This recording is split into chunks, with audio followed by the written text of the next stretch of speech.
Selamat pagi, siang, sore, atau malam Bu Sira. Perkenalkan kami dari kelompok 4 dan pada hari ini kami akan mempresentasikan mengenai analisis dan optimalisasi sistem antrian portal masuk kampus ITB Jatinangor pada jam sibuk pagi hari pukul 7.30 sampai 8.15 menggunakan model matematis antrian. Sebelumnya perkenalkan nama saya Chelsea Satiawan dengan NIM 101250004. Nama saya Nesa Agnia Salsabila dengan NIM 101250024. Perkenalkan, saya Fiska Fikhani Albaits dengan NIM 101250064. Perkenalkan, saya Fanya Eugenia Putri dengan NIM 1012570. Dan nama saya Jessica Agustin Lokman dengan NIM 1012592.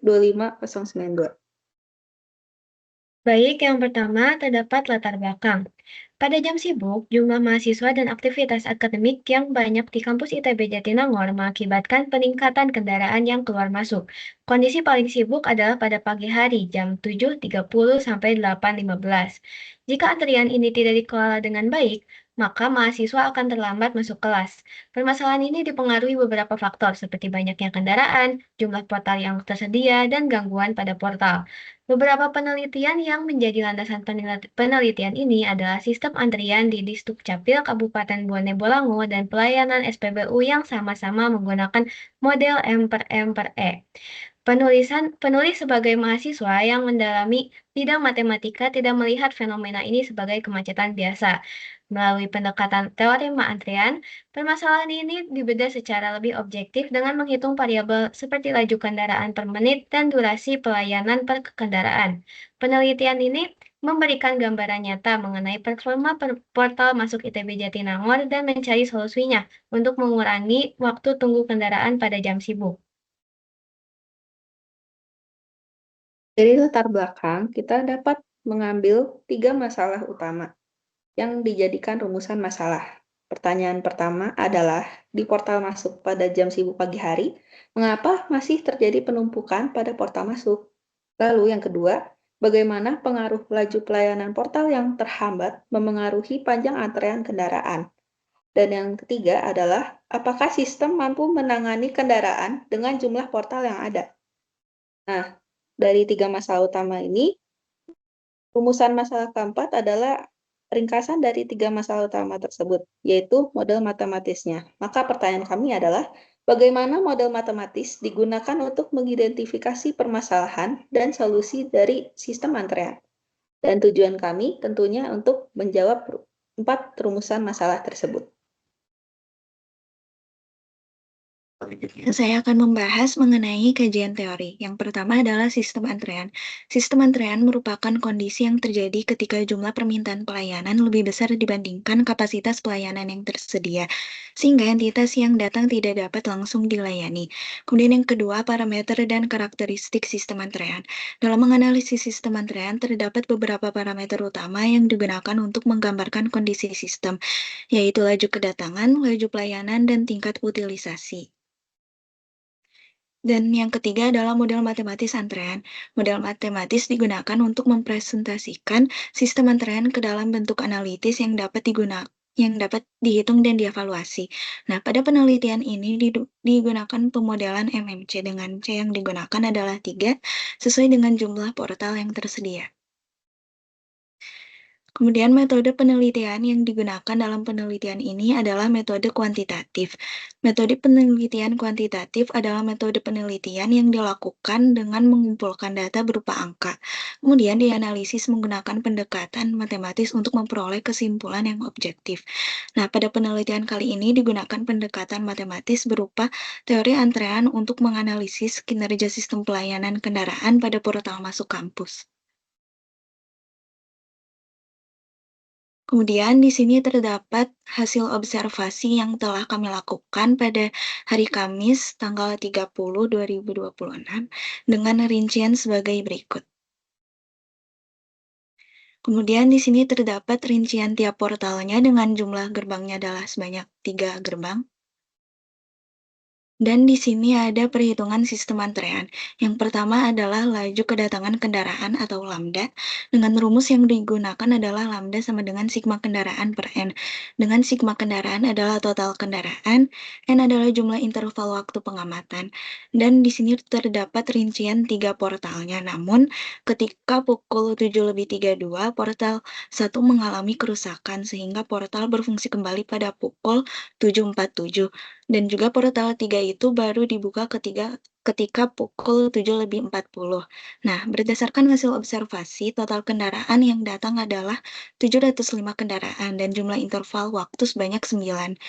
Sehingga lambda sama dengan 705 per 9, sama dengan 78,3 kendaraan per 5 menit. Nah, yang kedua adalah perhitungan durasi pelayanan portal. Durasi pelayanan portal itu dihitung berdasarkan waktu rata-rata portal untuk melayani satu kendaraan, dan berdasarkan hasil observasi diperoleh durasi sebesar 6,12 detik. Dari durasi tersebut, dicari nilai laju pelayanan portalnya setiap 5 menit. Dan diperoleh hasil 49,02 yang artinya portal mampu melayani 49 kendaraan setiap 5 menit. Selanjutnya dilakukan perhitungan nilai utilisasi. Utilisasi ini digunakan untuk merepresentasikan tingkat kesibukan fasilitas pelayanan. Sesuai dengan teori antrean MM3, nilai utilisasi dihitung dengan rata-rata laju kendaraan yang dibagi dengan rata-rata laju pelayanan portal yang telah dikalikan dengan jumlah portal. Untuk menyamakan satuan kedua laju pelayanan portal itu dihitung dengan 300 per durasi pelayanan portal, dan kita dapatkan nilai utilisasi sebesar 0,534.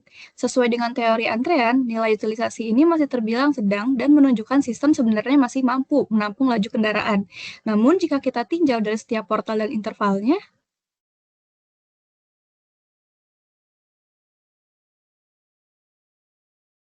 jika kita lihat dalam tabelnya, nilai utilisasi yang didapatkan itu tidak merata, karena hasil kendaraan yang datang juga tidak merata dan cenderung menumpuk pada jam yang mendekati pukul 8 pagi. Sesuai dengan teori derajat kejenuhan pada MKJI tahun 1997, ketika utilisasi di atas 0,85, maka kondisi pelayanan itu mendekati jenuh. Terlihat juga dalam tabel ada sekitar 5 nilai utilisasi yang di atas 0,85, bahkan ada yang nilainya lebih dari 1, yaitu ada sistem yang sudah overload.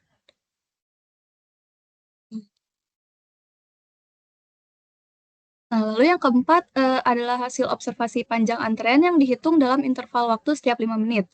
Portal 2 ini memiliki panjang antrean paling besar, karena portal ini tuh paling berfungsi sesuai waktunya dan tidak mengalami error seperti portal 1 dan juga portal 3 yang baru dibuka ketika pukul 07.40. Jika kita lihat dari hasil observasi ketiga portal, diperoleh nilai rata-rata panjang antrean itu sebesar 3,99, atau jika kita bulatkan itu sebanyak 4 kendaraan yang menunggu pelayanan portal. Dan dari rincian panjang antrean yang didapat dari setiap portal, jika kita bandingkan dengan nilai utilisasi tadi, keduanya itu berbanding lurus. Artinya, semakin besar utilisasi, kendaraan yang semakin menumpuk juga panjang antreannya akan semakin panjang. Pada bagian ini, saya akan memaparkan hasil analisis sistem antrian kendaraan pada portal masuk kampus. Pertama adalah penyebab penumpukan dari kendaraan. Berdasarkan hasil observasi kami, terdapat 3 penyebab utama terjadinya penumpukan kendaraan. Pertama, tingginya laju kedatangan kendaraan, yaitu rata-ratanya 78,33 kendaraan per 5 menit pada jam sibuk. Kedua, distribusi kendaraan yang tidak merata, di mana portal 2 menerima kendaraan paling banyak, yaitu 40 kendaraan per 5 menit, sehingga antrean lebih mudah terbentuk. Ketiga, adanya kendala operasional seperti portal 3 yang terlambat dibuka, gangguan sementara atau error pada portal 1, serta hambatan dari pengguna seperti kartu akses yang belum siap atau tidak terbaca dari mesinnya.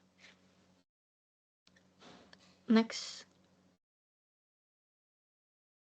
Kedua adalah dampak hambatan pada sistem.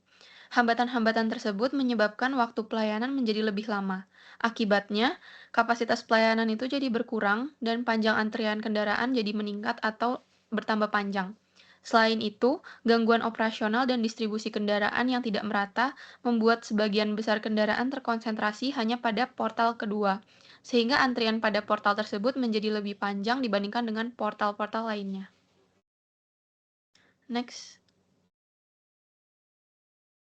Yang ketiga, utilisasi sistem dan panjang antrian. Hasil perhitungan menunjukkan bahwa nilai utilisasi sistem adalah 0,533 atau sekitar 53,3%. Hal ini menunjukkan bahwa secara keseluruhan, sistem masih mampu melayani kendaraan yang datang dan belum berada pada kondisi yang jenuh. Namun, portal 2 memiliki utilisasi tertinggi yaitu 0,816, sedangkan portal 1 dan portal 3 masing-masing sebesar 0,606 dan 0,441. Hasil ini sejalan dengan panjang antrian yang terbentuk, di mana portal kedua memiliki antrian terbesar yaitu 6 kendaraan, sementara itu rata-rata panjang antrian sistem adalah sekitar 4,46 kendaraan. Dari hasil tersebut dapat disimpulkan bahwa masalah utama bukan terletak pada kapasitas sistem, melainkan pada distribusi kendaraan yang belum merata antar portal. Next. Dan yang keempat adalah model antrian dan rekomendasi. Berdasarkan karakteristik sistem, portal masuk kampus dimodelkan menggunakan model antrian MM3 karena memiliki 3 fasilitas pelayanan yang bekerja secara paralel. Beberapa rekomendasi yang dapat diterapkan yaitu melakukan pemerataan distribusi kendaraan ke seluruh portal, memastikan semua portal beroperasi sejak awal jam sibuk, melakukan pemeliharaan secara berkala atau disebut maintenance, lalu juga serta dapat mendorong pengguna untuk menyiapkan kartu akses sebelum mencapai portal. Selain itu, penggunaan teknologi RFID atau akses otomatis juga dapat meningkatkan efisiensi pelayanan. Dengan penerapan solusi tersebut, diharapkan panjang antrian dapat berkurang dan kinerja sistem portal menjadi lebih optimal.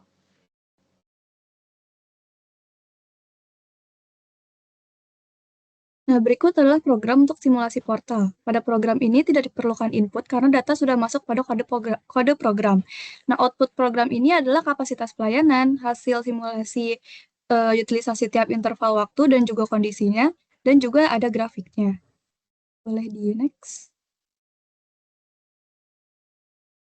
Nah, berikut merupakan output dari simulasi sistem antrean. Yang pertama terdapat tabel yang menunjukkan banyak kendaraan. Nah, ini tuh merupakan hasil input pada kode dan selanjutnya program menghitung nilai utilisasi dan mendefinisikan kondisi. Ketika nilai utilisasi di bawah 0,5, program mendefinisikan lancar, 0,5 sampai 0,85 itu didefinisikan sedang, 0,85 sampai 1 itu padat, dan lebih dari 1 itu kondisi overload. Berikut juga merupakan visualisasi dari persebaran nilai utilisasi. Terlihat bahwa terdapat peningkatan kendaraan mulai dari pukul 07.45 sampai dengan puncaknya pada pukul 8:05 dengan adanya nilai utilisasi yang lebih dari 1.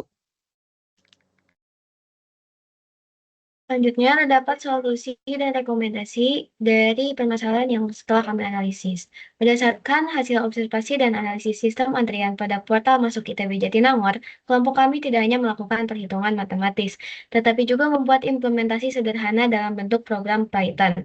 Program ini dirancang untuk membantu mahasiswa memperkirakan waktu berangkat yang optimal agar tidak terlambat masuk kelas akibat antrian portal pada jam sibuk pagi hari. Dengan adanya program ini, solusi yang kami tawarkan tidak hanya bersifat teoritis, tetapi juga dapat diterapkan secara langsung dalam kehidupan sehari-hari mahasiswa. Next. Berikut merupakan demonstrasi program prediksi antrean portal kampus yang dibuat menggunakan Python.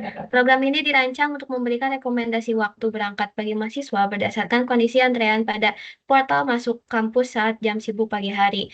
Pada program ini, pengguna diminta memasukkan jam kuliah dan estimasi waktu perjalanan menuju kampus. Selanjutnya, sistem akan memproses data antrian berdasarkan hasil observasi penelitian dan menampilkan kondisi portal beserta rekomendasi waktu keberangkatan yang disarankan.